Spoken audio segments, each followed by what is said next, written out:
ठीक है, बन जाएगा ना। ये एग्जाम में आना है, ये तो फिक्स है। Okay sir. फिर इसको 98% कह सकते हो कि एग्जाम में आना ही आना है। हाँ, ये 3 नंबर जो कुछ भी लिखना है, तुम्हारे दिमाग इतना चलाना है, एक सर्कल बनाओगे, उसमें लिखना है। सर कुछ भी लिख सकते हैं ना, जो दिया है वही लिखना है, अपने मन से लिखना है। क्या वो केंद्र का एक वृत्त है, लिख लोगे। और जो स्पर्श रेखाएं दिया है, जो डैश डैश किए हैं वो हम किए हैं, एग्जाम क्वेश्चन में नहीं दिया है, क्वेश्चन में सीधे लिखा है कि सिद्ध कीजिए कि। चलो ए बालिकाओं पर इतना क्लियर तो सिद्ध करना है ये चीज, ऊपर वाला नीचे बराबर होगा, बी और पी से मिलाया, काम खत्म। और सर्वांशम दिखाने के लिए 3 चीज में जरूरी होता है। तो पहला चीज क्या मिल जाएगा, ओ से लेकर ए, ओ से लेकर बी, दोनों ही वृत्त की त्रिज्या इसलिए बराबर होंगी। लिख दिए ओ ए बराबर ओ बी, वृत्त की त्रिज्या क्या है, त्रिज्या। और कोण ए बराबर कोण बी, यहाँ पे जो स्पर्श रेखा त्रिज्या पे क्या होती है, लंब होती है। तो त्रिज्या इस परिधि पर क्या होती है, लंब होती है। क्या होती है, लंब होती है। ये कितना डिग्री बनेगा, 90 डिग्री। कितना डिग्री कोण बनेगा, 90 डिग्री। अब उभयनिष्ठ ये क्या है, ओ से लेकर पी, ओपी बराबर ओपी उभयनिष्ठ। उभयनिष्ठ का मतलब होता है, मान लो ये घर है, क्या है, घर है, एक बीच में दीवार है। ये वाली दीवार इस रूम के लिए भी काम करेगी और इसके लिए, जो चीज दो के लिए काम करेगी, कितने के लिए, दो के लिए, वो उभयनिष्ठ कहलाता है। इसको बोलते हैं कॉमन, कोई भी चीज, ठीक ना। तो ये क्या है तुम्हारी, ये वाली भुजा, ऊपर वाली त्रिभुज नीचे वाली त्रिभुज, दोनों के लिए क्या है, उभयनिष्ठ है, कॉमन है। ठीक है, इसीलिए जब 3 चीज बराबर हो गए तो लिख सकते हो कि त्रिभुज इसका नाम क्या है, ओ ए पी। सर्वांशम है त्रिभुज किसके, ओ बी पी। इतना कोई डाउट, सर्वांशम है। किस सर्वांशमता से, देखो ये कर्ण, ये क्या है, कर्ण है कि नहीं है, ये समकोण है, ये भुजा है। तो लिखोगे RHS, समकोण कर्ण भुजा, RHS बोलो। ये हिंदी में लिखना है, क्या लिख सकते हो, समकोण कर्ण भुजा सर्वांग समता से। कौन समता से, सर्वांग समता, सर्वांग समता। ठीक है, RHS लिख लो, उससे कोई दिक्कत नहीं। अब बताओ, जब ये त्रिभुज बराबर है, सर्वांशम है, क्या भुजा बराबर नहीं होंगी, तो क्या है, AP बराबर EP, CP CT से, इससे ठीक ना, सिद्ध हुआ। क्या हुआ, ये सिद्ध हुआ, बन जाएगा कंप्लीट। चलो आप लोग तुरंत 2 मिनट का बात है। क्वेश्चन बोला है, सिद्ध कीजिए कि, अरे सिद्ध कीजिए कि किसी वृत्त की जो स्पर्श रेखाएं खींची गई है, ठीक है, समांतर खींची गई है, वो या फिर व्यास के सिरों पर कर सकते हो। कहाँ क्वेश्चन परीक्षा अध्ययन का कहीं का होगा, लेकिन ये 2019 में आया हुआ है, 139 उससे क्या हुआ, लेकिन आने के चांसेस। तो क्वेश्चन दिया है कि सिद्ध कीजिए कि किसी वृत्त के व्यास, किसके, किसी वृत्त के व्यास के सिरों पर, कहाँ, सिरों पर, सिरों पर, तुमको वही दिखाई दे रहा है,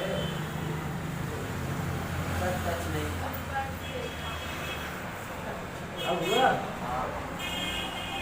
ये P और ये Q, ये A नाम दे दो, इसको नाम दे दो। क्या अभी मैं सही लिखा हूँ, यस सर, नहीं, एक चीज मत छोड़ना, यहाँ पे तीर का निशान बनाना, क्योंकि ये रेखा नहीं, रेखाखंड था, अभी रेखा बना, तीर लगाने पर ये रेखा बनेगा, ठीक है ना। तो बोला है कि सिद्ध कीजिए कि किसी वृत्त के व्यास के सिरों पर खींची गई स्पर्श रेखाएं समांतर होती है। तो ये चीज सिद्ध करने से पहले ये जानो कि 2 रेखाएं समांतर होती हैं, इसीलिए क्या शर्त होनी चाहिए। पहला दिमाग चलाओ कि 2 रेखाएं समांतर कब हो सकती हैं,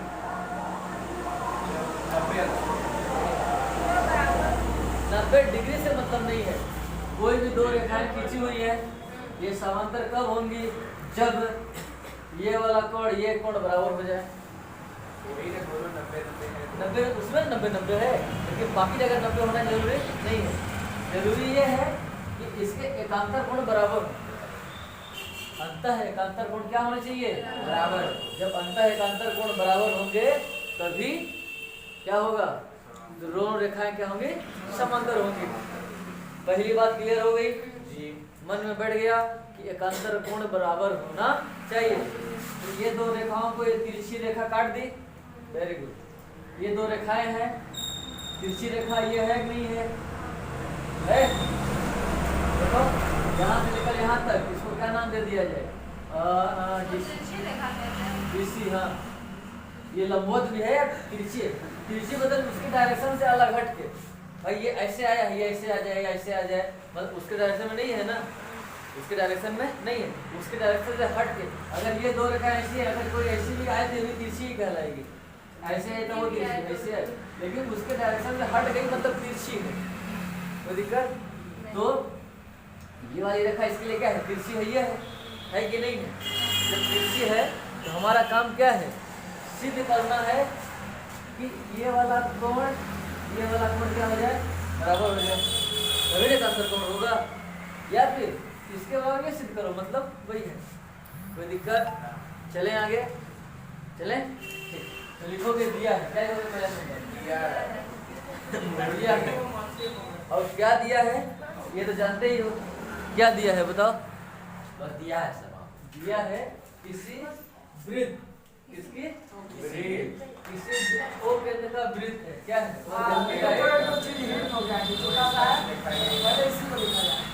छोटा है और आसान भी है। तुम्हारे मन में ये बात बैठ गया कि ये कोण ये बराबर करना है। ये बराबर कैसे होगा? ये त्रिज्या है कि नहीं है? यहाँ से यहाँ ये स्पर्श है, लंब होगा। यो 90 दोनों 90 दोनों बराबर। जब दोनों 90 दोनों बराबर तो क्या रेखा समांतर। बस उसी बात है। दिया है क्या? हाँ हाँ, वो केंद्र का क्या है? वो केंद्र का जी वृत्त है कि गोला है? वृत्त है। वो केंद्र का वृत्त, एक वृत्त है। क्या है? एक वृत्त है बस, जिसका व्यास क्या है? व्यास क्या है बता दो? सीधी बोलो या डीसी बोलो? डीसी है। और स्पर्श रेखाएं क्या क्या है? स्पर्श BQ और AB लिखा है, बी से लेकर क्यू AB और AB। कौन कह दे रहा है कि ए है? ऐसा ए होता है? ठीक है, ऐसा ही होता है नहीं होता है जी? होता है सर, होता है ना। ऐसे हो जाओ, ऐसे हो। सिद्ध करना है, क्या करना है?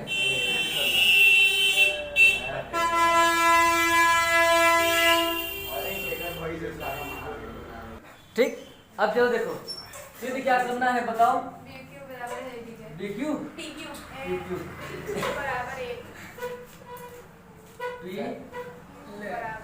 क्या है? समांतर है किसके? AB। ये छोट झाई बुद्धि क्या दिख रहा है? ठीक, अब देखो सर ये भी छोटा है। अरे ठीक है, ये छोटा है। आप क्या लिखोगे? देखो इसमें रचना किए क्या?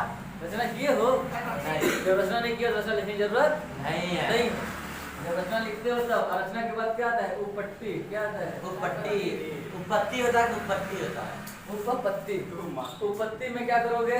लिखोगे कि वृत्त में देखो कोण ODQ लिखे, ODU लिखोगे कोण ODQ बराबर 90 डिग्री होगा। ठीक, तो लिखो कोण OCA बराबर 90 डिग्री। 90 डिग्री। काहे बराबर है? अभी बता दे काहे बराबर है?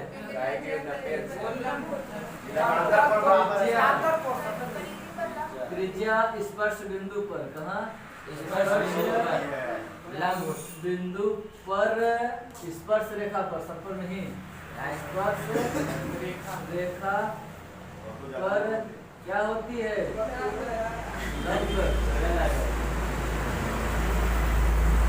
लंब होती है। हाँ नो डाउट। इससे दोनों बराबर लिखोगे तथा, लिखोगे तथा, तथा फालतू नहीं, तथा कोण ओ डी क्यू, ये डी है ना, इसको शब्द समझ लेना।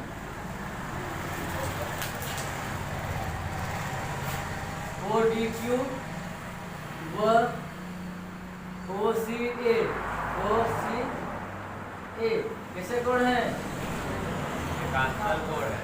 एकांतर कोण है, एकांतर कोण है, ये दोनों कोण एकांतर है, ठीक।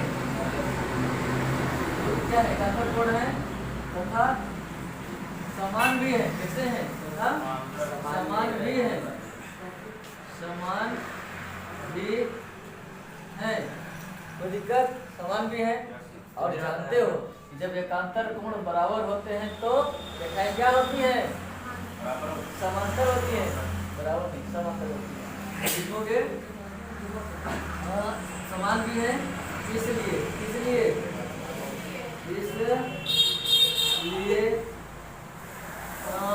PQ समांतर हो जाएगा AB के। विदाउट PQ समांतर है किसके? AB के लिए हो जाएगा, सिद्ध हुआ, सिद्ध हुआ। तुम्हारा मन है हिंदी में लिखने का, लिख सकते हो कि ये कोण एकांतर कोण है तथा समान भी है या बराबर है, इसलिए ये भुजा, ये रेखा इस रेखा के समांतर होगी, वही है, कोई दिक्कत नहीं है। इसको हिंदी में लिखना है लिख सकते हो PQ समांतर है AB के, या ऐसे चिन्ह बनाकर ये समांतर। ठीक तो है, आप हिंदी में लिखे हैं, लिखे, लेकिन इसको मैसेज से बनाते हैं ना, तो हिंदी में लिख सकते हो कि समांतर है, हम लोग ऐसे ही बनाते हैं। ठीक है, बन जाएगा ना, कुछ नहीं करना, ये भी इम्पोर्टेंट है। इम्पोर्टेंट रुके लिखने देंगे तब इम्पोर्टेंट। थर्ड डिवीजन स्टार गलत कैसे बन रहा है जी? 98.9% है। थर्ड स्टार हो जाएगा, आ जाएगा, बन जाएगा।